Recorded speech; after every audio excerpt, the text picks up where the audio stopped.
Hey guys, I'm Sun. I'm a privacy and a security researcher, and you're watching the Privacy Guides. In today's episode, we're going to learn why using browser extensions is sometimes very dangerous for your privacy, and today's episode is actually going to be an AdBlock case study. And the story behind AdBlock is actually quite fascinating, so without further ado, let's jump in. AdBlock is advertised here as an ad blocker, so block ads, browse safer, browse faster, and all of that stuff, all of the good stuff. So if we try to discover, looking at this website here, well, obviously it looks like it's endorsed by a whole bunch of media and stuff like this. And yeah, it's got a lot of users, so over 65 million users.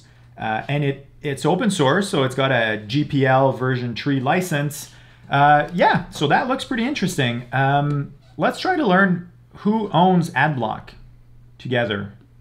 You know, because as I mentioned, sovereignty is really important. So there's no about page per se, but there's this little page here.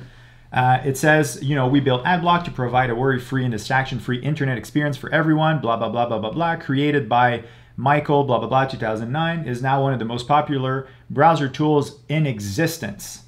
Open source software we create is designed to give user control. Okay, so I won't bore you with all of this detail. Now I'm going to break the news to you. AdBlock is no longer managed by Michael at all. It was acquired by an unknown company, and we have no fucking clue of who's actually operating this. So if we go here on a story that the Next Web published, as said here, you know, it was sold to a mystery buyer. No one knows who that is. There were rumors at some point in time that the German company behind AdBlock Plus had bought AdBlock, but AdBlock Plus said that those rumors were not true. So already there we can see that things are becoming pretty fishy. Nowhere on this website is that disclosed, and the project is open source, so that's interesting. If we go about looking at the source code for it, this is it here. We can see that there's only 2 contributors, and that's very scary because that means that that code here is not peer reviewed, or at least the community, the open source community, does not contribute actively to the project. But reading on, we can learn here that AdBlock is a popular ad blocking extension for Chrome, Opera, and Safari, now based on the AdBlock Plus code. So what that means is that company that acquired AdBlock is now using the open source code of AdBlock Plus to power their thing, and they're essentially putting a layer of code on top of it. That's what we can see up here, and that layer is not peer reviewed at all. Or at least it doesn't look like it's peer reviewed. And to make things even spicier, when we go here on the website and we open up the license, the GPL version 3, well, that redirects us to code.getadblock.com, and that website doesn't even have an SSL certificate. So whoever's behind that, they don't even give a fuck enough to put that on an HTTPS server. So that's hilarious. So we need to open it insecurely because we're using the HTTPS Everywhere browser extension, which, by the way, is a good extension, and I'll explain why in a second. So if we go about looking at this, well, there's this little page here, and we can go in releases, and then we can go about downloading the source code for it. So I won't go into an extreme level of detail here because I don't know if you guys are developers or anything, but I just want to show you why browser extensions are so very dangerous and why their governance is so very important. So when you go in the source code, I'm opening it here with Visual Studio Code. I'm, by the way, a full stack developer, so I've built a bunch of browser extensions. So I'm not talking about this from the perspective of a user. I'm talking to you about this as someone who can build an extension to invade your privacy if I wanted to, or stuff like this. Over the past few months, Firefox, I don't know, and I believe Google as well, have become way more strict on what you can upload. The thing is, when you have such a great user base, such as this one with like 65 million users, well, their thing is probably kind of pre-approved. So, and why is that terrifying? Well, I'm going to show you here. The manifest.json file, that is the file that is used by Firefox or any other. It's the file in which you disclose what permissions you want your browser extension to have. Users need to allow those. So for instance, if I go back for a second here to Firefox, this is AdBlock's version on Firefox, and I add it to Firefox, as you guys have seen a million times. Well, it says, this extension requires the following permissions. So it requires access to your data for all websites. This means that this extension has full access to everything you do on Firefox. It needs to extend the developer tools to access your data in open tabs. It can show notifications. It can access all of your browser tabs. It can store an unlimited amount of client-side data and access browser activity during navigation. So essentially, you're giving that extension full control over everything you're doing in your browser.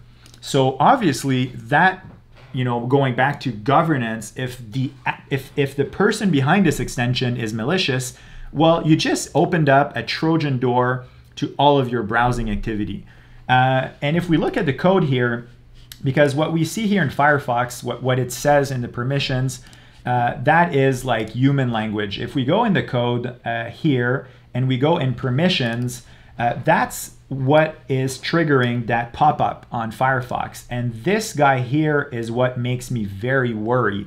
See, when you have a browser extension and you want it to be able to send information about what you're doing in your browser, if you want to send that out to a server, you need to allow that URL. If you're using an extension to send queries to an API, for instance, well, that specific URL for that specific API needs to be whitelisted here. All URLs, that is really, really intense. If you go on the Mozilla documentation, the special value all URLs matches all URLs under any of the supported schemes. That is HTTP, HTTPS, WebSocket, blah, blah, blah, including file. So that means that by allowing this, you're allowing that browser extension to actually potentially access your file system. And that is so crazy. So again, this here is really intense. That's giving it full access to pretty much everything. So I would recommend avoiding that. So, the clickbaity title, some browser extensions can be extremely dangerous for your privacy. I mean, it sounds dramatic, but it actually is legitimate. You have to be extremely careful when you install extensions because they have access to a lot of stuff and they're pretty deep rooted in the browser. That's how they do so much magic for us, but they're also so very dangerous. So yeah, let me see if I forgot parts of the story. So let me recap here for you guys. This here has a governance that's completely non-transparent. We have no clue who owns AdBlock. So for all I know, that could be a government spying agency. That could be a corporate player that's trying to learn about our behavior. And so yeah, so that just for that reason, I'm completely out. I would uninstall AdBlock in a heartbeat. Now, it's open source, which shows promise, but its website, where you can download releases, well, they don't even supply a HTTPS certificate for it. So that shows how much they care about it. And the source code on GitHub has only 2 contributors, so there's probably no peer review going on there. So that's pretty shady. And yeah, that's pretty intense. And then if we look at the privacy policy, just to make things a little worse, and we won't go through the whole thing here, but what I'm really interested in is, let me see, sorry, I'm trying to find, well, first of all, AdBlock uses Google Analytics to aggregate information about traffic patterns and how our website and extensions are used. So, we're blocking Google Analytics because we don't want Google in our stuff. And they're using Google Analytics to track out all our stuff because they have essentially what we like to call in the security space a honeypot.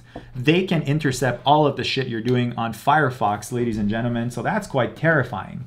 And then there's a place here, sorry, yeah, this here is actually quite interesting. That's how, and because of GDPR, they have to disclose this stuff to be compliant. What they're saying here is, AdBlock never has and never will sell your information, personal information to any third party without your consent.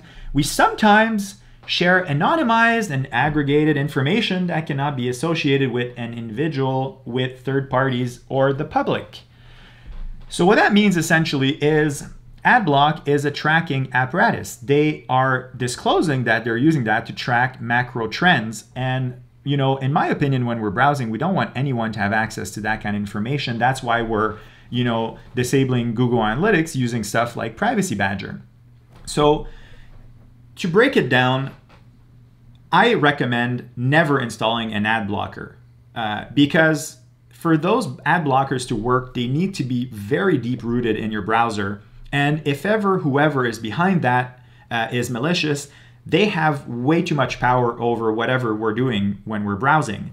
The other thing is, well, people that create content on the internet, they also have to eat lunch, right? And the way that they're monetizing right now is through advertising. The reason why they need advertising is people have been trained in their mental model to not want to pay for anything on the internet. And trust me, creating content is a lot of work. You could ask me why I'm creating this content, and that would be actually a great question, which I could answer in a future episode. So paying for content is essential, and if you're not willing to put money up front, well, at least allowing ads is the good way to go. Now, not all advertisers respect our privacy. Actually, many of them are quite shady, and that's where using an extension such as Privacy Badger is a good way to mitigate that. Privacy Badger and HTTPS Everywhere are two browser extensions developed by the Electronic Frontier Foundation. It's a nonprofit that really cares about our privacy. They're doing a lot of advocating for our privacy, and I trust them. So, wow, that was a lot of information. That's all I have for you today. If you're new to this channel and you haven't subscribed yet, smash that subscribe button, and I'll see you in the next episode. Bye-bye.